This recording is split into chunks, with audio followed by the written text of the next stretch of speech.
This is the second generation Toyota Mirai, and to some people, it's the future, but to other people, it's never going to catch on. In this review, we're going to explain why this futuristic hydrogen fuel cell vehicle splits opinion. We're also going to tell you everything related to hydrogen cars, what it all means, how it works, and we're ultimately going to say whether this car is any good or not. But before we get into that, make sure you hit the subscribe button so you can see all of our new car reveals and reviews as soon as they go live, and go to whatcar.com for a great deal on your next new car.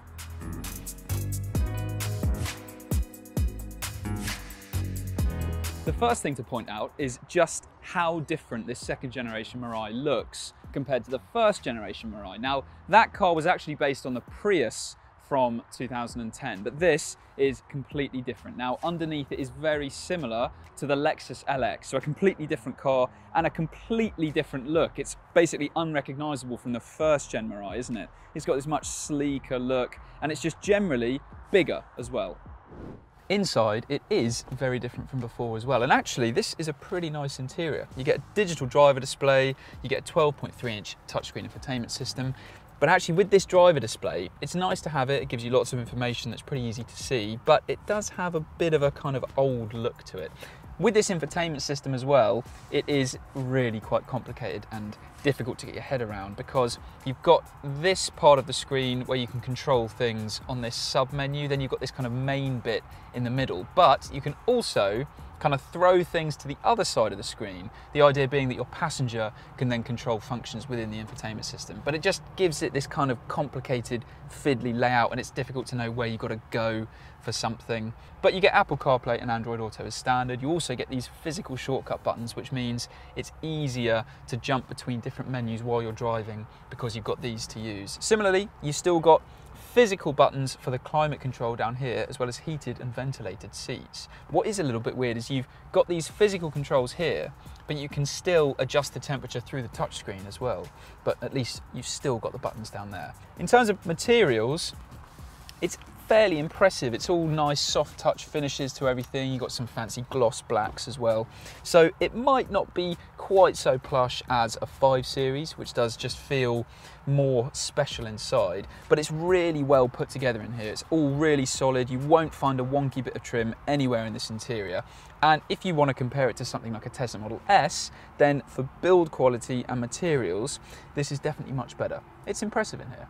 Space in the back isn't great. I'm just under 6 foot and the driver's seat is in my driving position, but you can see legroom is actually okay. But the problem is there's quite a lot going on underneath the Mirai, and we're going to explain more about that in a bit. But what it means is the floor is quite high, so my knees are at this kind of awkward angle. There's loads of space underneath them as well, so it's not going to be that comfortable over long distances, especially because the headroom really isn't great back here. So you can see that if I sit up straight, have my head on the headrest, I'm touching the roof lining here. And what I can also see happening is that I'm staring at quite a lot of roof here. So it's got this big bulge that you just end up looking at, and it's basically the start of the sunroof here. So they've tried to give you some more space by carving into the roof lining at the back, but really, it's not that great back here at all, and this big lump down here makes it difficult to get into the car itself. There's also a huge central tunnel here, so it's not great if you're sat in the middle seat,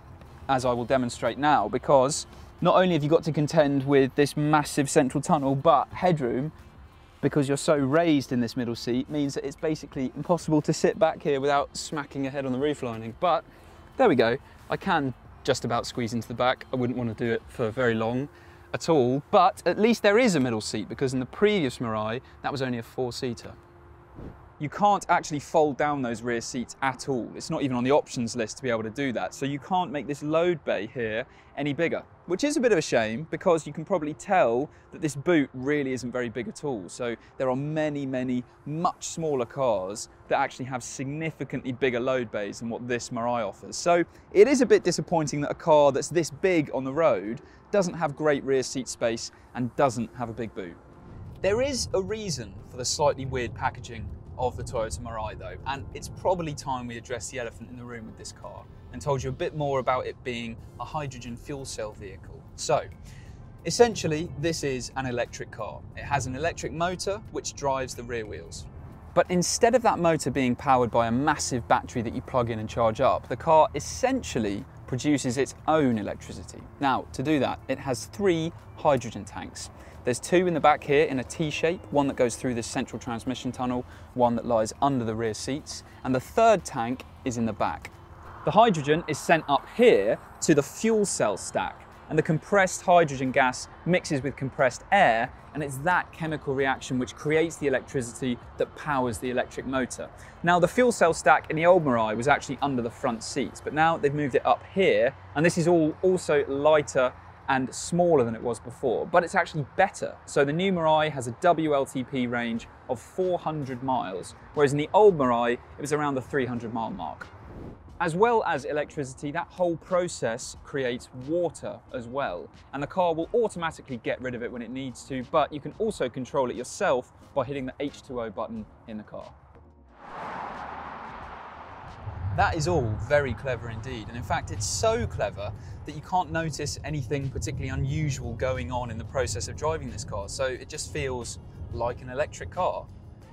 It's not quick though. It's got a 178 brake horsepower electric motor, so it's quicker than before, but 0 to 62 miles per hour in 9 seconds isn't anything to write home about, especially in the general electric car class as well.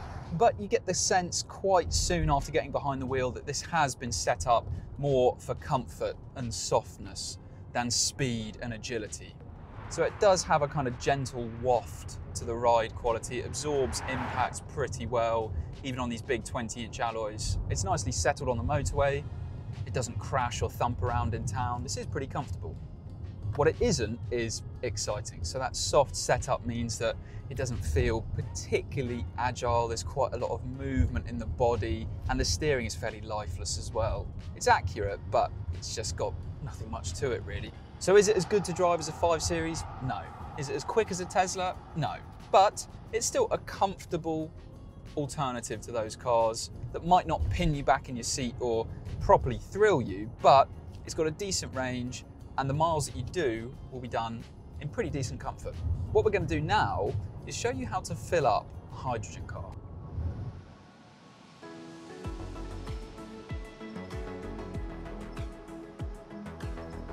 So we're at a motorway service station just off the M25, and there is a hydrogen pump just here. Now I'm going to show you that actually putting hydrogen gas into the Mirai isn't a world away from putting petrol or diesel into your fuel-powered car. So the first thing you have to do is there is a payment card setup thing that you have to do. So we've done that, Toyota's provided that for us. And then once you set all that up, all you've got to do, press a few buttons on that screen, grab this pump here. You've got to then attach this nozzle to the car, and it's very important that you lock it into place. Then you go and press the start button.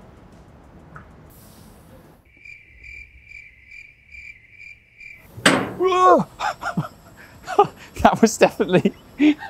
5 minutes later. So dramatic pause, but it started putting hydrogen gas in, and it's doing so at 10,000 PSI or 700 bar, which is pretty intense if you consider that the tyre pressure on the Mirai is 33 PSI or 2.3 bar. So definitely not something that you want to be messing with. And it really just takes as long as it takes to put fuel into your fuel tank, and certainly doesn't take anywhere near as long as it does charging up your electric car. Okay, so the numbers have stopped going up. The green light on the start button has stopped flashing, so that means that it's finished, and it does that automatically. So now what I've got to do is unlock here. Whoa, and it feels really cold. That's cool. And you can see it's actually frosting a little bit around the tip of it. So then you just take that off, put it back, and then all you've got to do is put the payment card back in, and away you go. So you get a big range. It's really easy and simple to fill it up. Why doesn't everyone just buy a hydrogen car? Well, there's a few reasons. The fueling process may be easy and quick, but there aren't many places to do it. And when I say there aren't many places to do it, I mean there are 11 places in the UK to do it. 11. It also isn't exactly cheap to fill up. So the Mirai can hold 5.6 kilograms of hydrogen gas. So at the minute, it costs £12 per kilogram for hydrogen gas. So to fill up the Mirai costs just under £70, which gets you 400 miles, which doesn't sound very cheap. And it's not just the inconvenience or the cost of filling up that might put you off, but it's the cost of the car itself that could do that as well. The Toyota Mirai starts at a whisker under £50,000, so it is pretty expensive. And there really isn't much choice in the UK if you want a hydrogen car. There's the Toyota Mirai, the Hyundai Nexo, and that's it. So, the second generation Mirai is still, like the first gen model, clearly for hardcore early adopters that have lots of money and live near hydrogen fueling stations.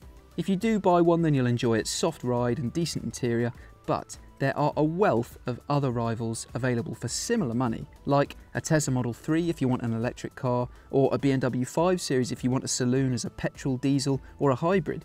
And every other rival, for most people, will be much more convenient to live with, and many of them offer all-round better packages too. But would you buy a hydrogen fuel cell vehicle? Tell us in the comments below. Please do subscribe to the channel to see more reviews every week, and go to whatcar.com to get a great deal on your next car.